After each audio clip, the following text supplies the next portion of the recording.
Today on the Ferguson Home, how do we talk about money without fighting? So take your boxing gloves off and get ready to have an honest conversation about finances.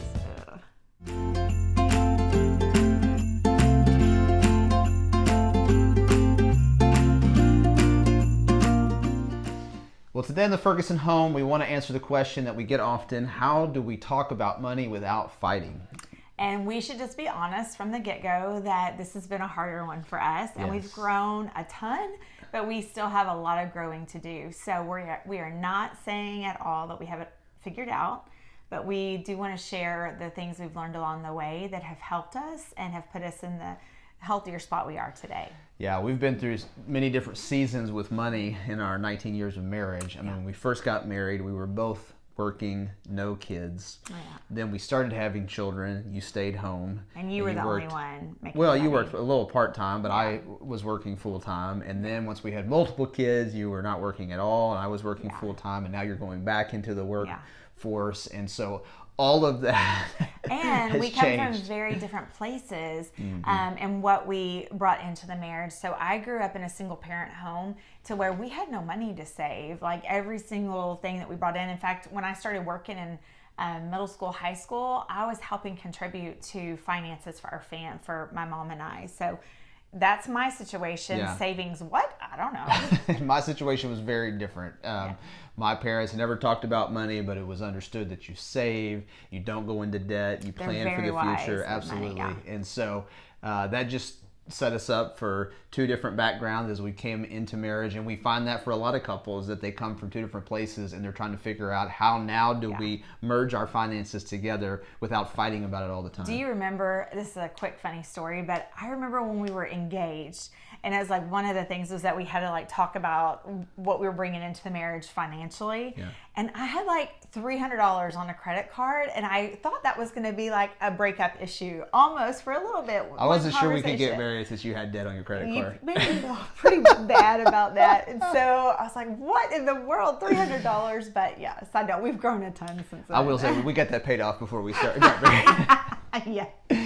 So let's give you a few suggestions, even based on our own experience, because we have had some serious fights about money over the years. And so we want to share a little bit of the wisdom that we have gained through some painful conversation to help you in your marriage. So the first is to set a time to talk about money and to not talk about it in the middle of a stressful situation. And I'll just own it that this has been my biggest flaw when it comes to talking about money in our marriage, where I've asked Barry about something she spent money on, or some, why are we paying for this service or whatever, and I'm right in the middle of a very stressful moment for her of parenting or something going on in our marriage or personal life, and I've just chosen the wrong time for that conversation. So it's taken me a little bit of time to figure this out, but one of the best pieces of wisdom I could give you is it really helps to de-escalate the conversation if you can schedule a time that says, hey, this is when we're going to talk about money.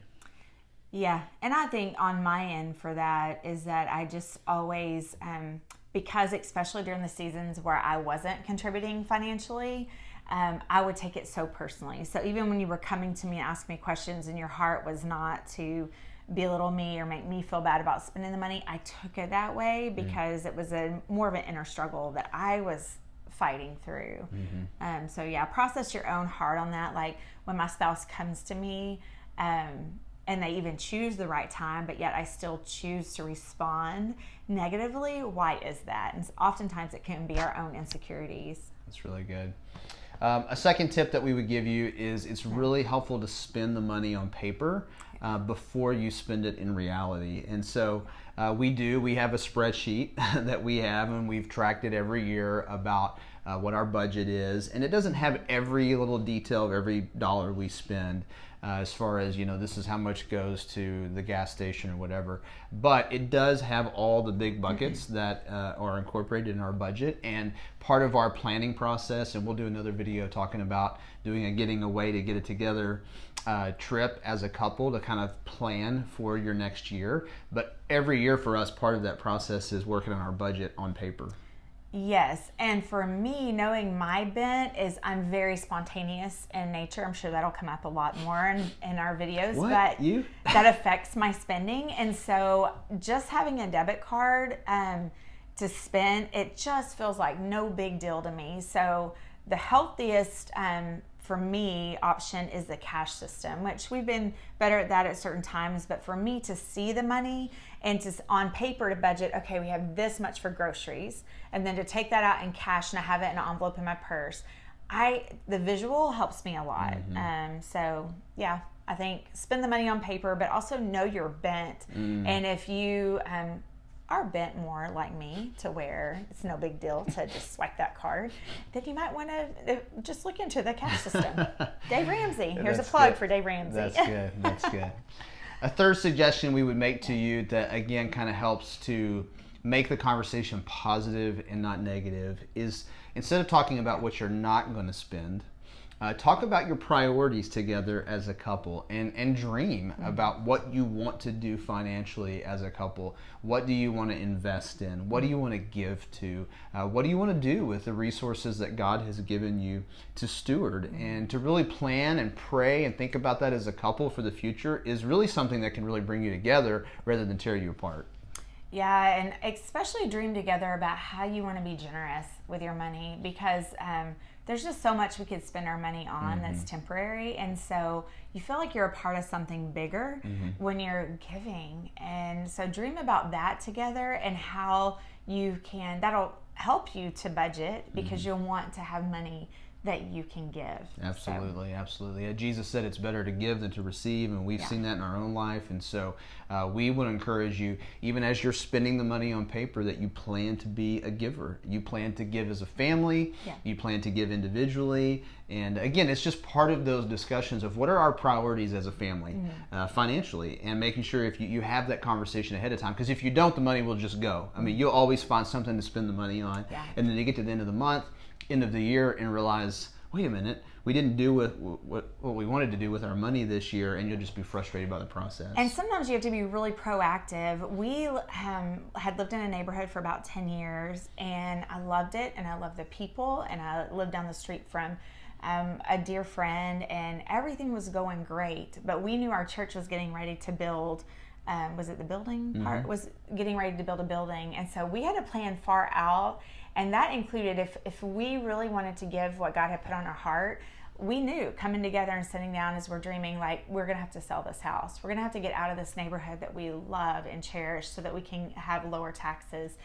So that obviously took a lot of planning and dreaming.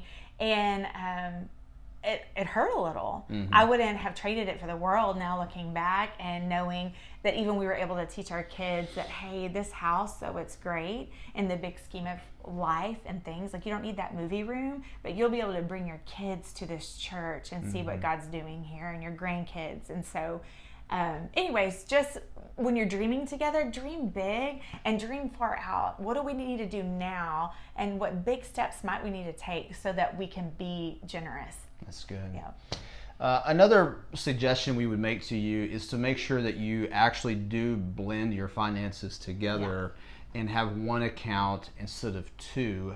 We talk to a lot of couples, dual income families that have two accounts, and really that's a recipe as you keep your finances separate from each other to actually cause conflict, because you have not become one financially. You're still two, you know, and the Bible talks about that the goal of marriage is oneness, and that includes financial oneness. You've got to be on the same page, and if you keep your finances separate from each other, it just makes it harder in the long run to figure out what are we doing with our money and our priorities, and it really keeps you separate as a couple. Yeah. Nothing I need to add to that. Good. And then the next one is just appreciate your differences. And we've kind of alluded to that multiple times, that we're very different. But I can say that I can't imagine where we would be right now, 19 years into our marriage, if we were both spenders like me. We would be in debt. We would probably have a lot of great experiences, but be miserable now because we would have been crushed under the weight of debt. And I'm so thankful for the wisdom that Keith brought into our marriage of, hey, we're not going to go into debt for stuff. We are going to we're going to get stuff when we have the money for it, and we don't have to get everything our eyes desire. And so that constant tension of we don't have to live like our friends, like we can live different, and that's okay, and good. And so I really appreciate what Keith has brought into my life to help me to where I'm at right now, in a very just a good place of not having to stress about money. And I want to say how much I appreciate Barry. And, you know, we've joked about her spontaneity and how she loves to have fun and all the things that she does. But in truthfulness, there's a lot of things that we have done as a family that I would have never done because I would have been too conservative. I would have wanted to save too much money. I wanted to hoard and put my confidence and my trust in having enough money around all the time. And I think what I appreciate so much is Barry's encouragement to say, hey, we only have these kids for this season or this window of time, and let's make sure we have these experiences with them. And it didn't mean we always had to spend a lot of money to do those things, but it was that voice that I needed in my life to encourage me to get out and say, hey, we are going to spend some money on this or that or this priority. And so I guess what I want you to hear from us is we've learned to appreciate the fact that we're very different in the way that we see money. But that comes back to the issue of really your motive. Like, what is your motive towards your spouse? And I think what we realized as we look back early in our marriage, we had the most intense fights about money. We didn't appreciate the differences between each other. We tended to think our view of money was the best view of money. And our motive was often to criticize or to tear down our spouse rather than to encourage. To blame each other. Or to be on the same team. And so I think we just want to leave this video saying one of the biggest, we've given you a lot of practical tips and suggestions, but one of the biggest things is, are you for your spouse? Yeah. And that's the greatest first step, is to believe that your spouse is for you and wants you to be at peace, you know. And I think for me is that I'm so thankful that Keith has wanted me to be in the spot I am now. I'm not struggling, worried about finances all the time, because I grew up that way. But just to know, like, our needs are met and our wants are wants, and if they get met, that's really great. But they're extra. That's good. Yeah. So our discussion question for you this week on the Ferguson Home is to set up a time with your spouse to discuss next month's budget. And so put it on the calendar, set a time, sit down with your budget and spend the money on paper for the next month and get on the same page on what you're doing with your finances. Yeah.